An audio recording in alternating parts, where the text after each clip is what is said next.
भूत प्रेत टोना जादू वशीकरण, इन सब पर होगा विश्वास, इन सब से सताएगा डर। जो कभी नहीं हुआ वो होगा आपके साथ, या हो सकता है पहले हुआ भी हो तो फिर से एक बार होगा आपको उस डर का एहसास। और जिसके साथ नहीं हुआ है तो हो सकता है आने वाले समय में उसके साथ भी हो ऐसा। तो आने वाले समय में आपके साथ ना हो ऐसा, उसके लिए आप बने रहिए हमारे साथ, क्योंकि हम चर्चा करने वाले हैं उस शैतान के बारे में जिसने पूरे थिएटर में तहलका मचा कर रख दिया, जिसने सबके दिलों में डर मचा कर रख दिया, जिसने सबको सोचने पर मजबूर कर दिया कि वाकई में ये हमारे साथ हो सकता है। तो चलिए आखिरकार हम आपको बताते हैं किसकी बात कर रहे हैं।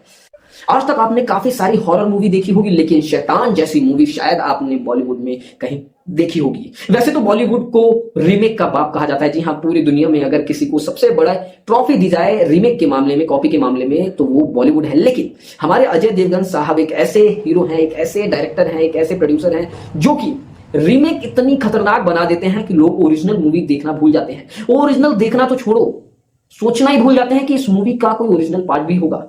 इतनी सच्चाई, इतनी शिद्दत के साथ बनाते हैं कि लोग उनकी मूवी से जुड़ जाते हैं, एकदम हार्ट टू हार्ट कनेक्ट। शैतान मूवी भी कुछ इसी तरह है। शैतान मूवी एक फैमिली की कहानी है जो कि आपके साथ भी घट सकती है। जब यहां कोई भूत, कोई प्रेत, शैतान नहीं होता, बल्कि शैतान होता है एक इंसान। चलिए आपको बताते हैं शॉर्ट में आखिर ये कहानी क्या है। बहुत ही अच्छी, बहुत ही केयरिंग कहानी है, बहुत ही एक अच्छी सी स्टोरी है एक फैमिली की, जिसमें 4 लोग हैं, अजय देवगन और 2 बच्चे और उनकी एक बीवी, जो कि काफी खुश होते हैं। और अजय देवगन का उसमें ऐसा रोल दिखाया जाता है कि वो फैमिली एकदम खुले मिजाज की होती है। मतलब वहां बच्चे जो होते हैं अपने पेरेंट्स से खुलकर हर एक चीज बात कर सकते हैं, हर एक मैटर पे बात कर सकते हैं। और वैसे आज के डेट में होना भी चाहिए, क्योंकि बच्चों पे बहुत ज्यादा प्रेशर हो रहा है। तो आपके बच्चे में भी प्रेशर है या नहीं, ये देखें, समझें और उन्हें जानें। फिलहाल हम वापस से लौटते हैं अपने टॉपिक पर, शैतान। तो कहानी शुरू होती है स्कूल से, जहां पर अजय देवगन अपनी बेटी को लेने जाते हैं और स्कूल से लेकर आते हैं। उसके बाद ये लोग प्लान बनाते हैं अपने फार्म हाउस में जाने का। जब ये लोग घर से निकलते हैं फार्म हाउस की ओर, तो रास्ते में ये लोग रुकते हैं एक ढाबे पर, जहां इनको होता है खाना खाना, क्योंकि भूख लग जाती है। भाई काफी लंबा सफर तय करके आए, थोड़ा पेट पूजा तो होनी चाहिए। क्यों भैया, सही कह रहे हैं ना। तो पेट पूजा करने के लिए रुकते हैं एक ढाबे पर।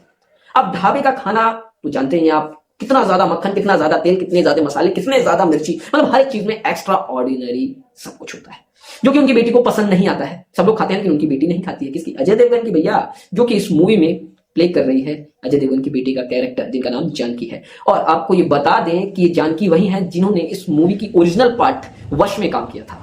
जी हाँ, इसके मेकर्स ने वहां से डायरेक्टली जानकी जी को उठाकर रीमेक में डाल दिया है, सेम टू सेम। तो हम कहते हैं हाँ, खाना नहीं पसंद आता है और वो खाना नहीं खाती है। सभी लोग खा रहे होते हैं और तभी अजय देवगन को चाय पीना होता है।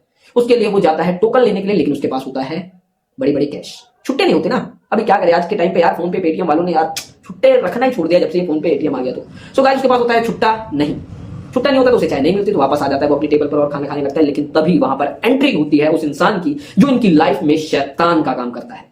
लाकर देता है वो अपने पैसों से चाय, और इन सब के बीच ऐसा घुल मिल जाता है जैसे कि ये उनका हमदर्द हो, है ना। एक अच्छे इंसान की तरह इस फैमिली में वो घुल मिल जाता है।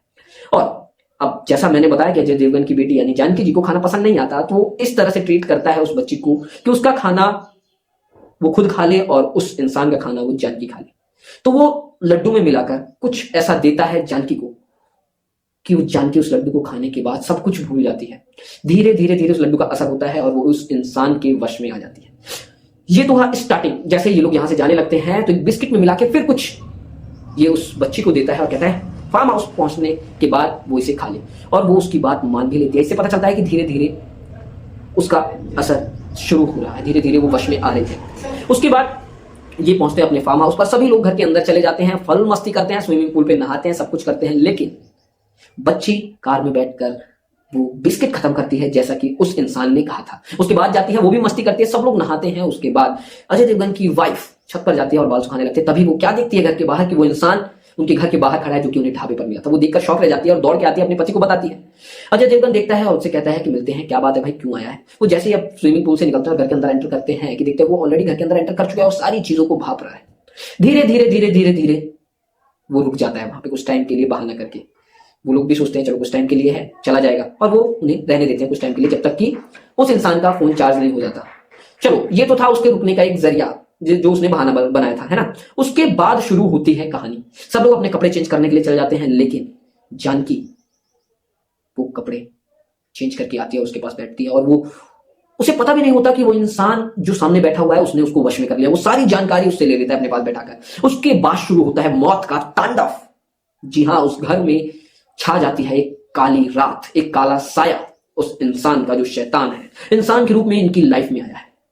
वो धीरे धीरे धीरे धीरे अपना रंग दिखाना शुरू करता है, जानवी को अपने कंट्रोल में लेता है और जानवी उसकी हर एक बात मनवाती है, हर एक बात मानती है, क्योंकि वो उसके कंट्रोल में थी इसलिए हर एक बात मानती है। वो जानवी को पूरी तरीके से अपने कंट्रोल में कर लेता है और जानवी को हर एक ऑर्डर देता है और जो जो वो ऑर्डर देता है जानवी वो करती है, क्योंकि वो उसके वश में आ चुकी होती है। इस तरह से वो पूरी फैमिली को परेशान करता है, पूरी फैमिली परेशान हो जाती है। इतना हद तक वो गिर जाता है कि वो अपनी बहन से ही अपने भाई को मारने के लिए कहता है। इतना हद तक गिर जाता है कि अपनी ही बेटी को अपने बाप का दुश्मन बना देता है। बेटी ही नहीं बल्कि पूरे परिवार का दुश्मन बना देता है। अंदर से रो रही होती है लेकिन बाहर से वो उसके कंट्रोल में होती है, कुछ नहीं कर पाती। जो जो वो कहता है वो उसे करना पड़ता है। जब अजय देवगन उसकी पूरी फैमिली उस शैतान से उस बच्ची को छुड़ाने की कोशिश करते हैं तो वो शैतान एक ढाल की तरह उस बच्ची को इस्तेमाल करता है और कहता है कि जो भी मेरे पास आए उसे जान से मार दो। अजय देवगन पूरी कोशिश करता है। इसी बीच उस बच्ची ने अजय देवगन को चाकू से वार कर दिया होता है क्योंकि वो उसके वश में होती है। काफी कोशिशों के बाद भी उसकी पूरी फैमिली रोक नहीं पाती है उस बच्ची को उस शैतान से बचाने में। फाइनली शैतान बताता है कि मुझे इस बच्ची को अपने साथ ले जाना है। पूरा परिवार शॉक्ड होता है। भाई कोई भी माँ बाप अपनी बच्ची को किसी ऐसे इंसान के हवाले कैसे कर सकता है जिसे वो जानता भी ना हो, और वो उस बच्ची को ले जाने की बात कर रहा हो तो पूरा परिवार डर से जाता है। पूरा परिवार पूरी कोशिश करता है हर तरीके से कि उस बच्ची को छुड़ा ले, लेकिन आखिरकार इस मोड़ पर लाकर खड़ा कर देता है वो शैतान, जब उसके भाई को मार देता है, जब उसकी बीवी पर अटैक करता है, जब उसकी पापा पर अटैक करता है और खुद जानवी पर इतने सारे अटैक करता है कि वो ना चाहते हुए भी वो सब करती है जो वो नहीं चाहती। और फाइनली वो अपने साथ उन्हें लेकर चला जाता है। पर एक बाप तो बाप है, वो हर तरीके से कोशिश करता है और उस शैतान की जगह पर पहुंचता है। शैतान की जगह पर पहुंचने के बाद वो क्या देखता है, अकेले उनकी ही लड़की नहीं बल्कि उनके जैसी कई सारी लड़कियां हैं जो कि उसके चंगुल में फंसी हुई हैं, जिसे वो मौत के घाट उतारना चाहता है। और फिर वही होता है जो हमेशा से होता है इस कहानी का एंड। अजय देवगन उस तक पहुंचते हैं और जिस जुबान से वो उन सबको कंट्रोल कर रहा होता है उस जुबान को ही काट देते हैं उस जुबान को ही। और यहीं से उसका अंत शुरू होता है। मरता नहीं है लेकिन अंत शुरू होता है। लेकिन जुबान काटने के बाद उस इंसान ने, जो शैतान था, पहले सबको ऑर्डर दिया होता है कि अगर कोई उस पर हमला करे तो वो सबके सब उस इंसान को कच्चा खा जाए। सब लोग उसकी तरफ बढ़ते हैं, लेकिन अजय देवगन भी काफी ज्यादा टैलेंटेड था। उसने पहले से ही एक रिकॉर्ड कर ली थी उसकी आवाज की, जिसमें वो कहता है कि तुम सब नॉर्मल हो जाओ, पहले की तरह हंसने खेलने लगो, मैं तुमको आजाद करता हूं। इस तरीके से वो बच जाता है और उन सब लड़कियों को मरने से बचा लेता है जो कि उसके वश में थी। उसे इतना तड़पाता है कि उसकी रूह भी कांप जाए, क्योंकि उसने उसकी बेटी को तड़पाया, उसके पूरे परिवार को तड़पाया। तो दोस्तों, आप भी अपने बच्चों का ध्यान रखिए। ऐसे किसी इंसान का खाना ना खाने दें जिसे आप जानते ना हो। ऐसे किसी भी इंसान की उस चीज को ना ले जिसे आप ना जानते हो। और अपने बच्चों पर ध्यान रखें, कब कहां किससे मिल रहे हैं।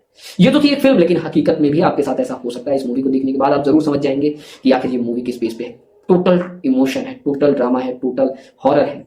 एक एक्स्ट्रा लेवल की मूवी है, काफी दिल को टच करते हैं, एक रियल लाइफ से इंस्पायर करती है कि वाकई में भूत प्रेत से हटके भी कोई ऐसा शैतान हो सकता है जो आपके बीच रहकर आपकी पूरी दुनिया उजाड़ सकता है। तो अगर आपको स्टोरी अच्छी लगी तो कमेंट सेक्शन में जरूर बताएं।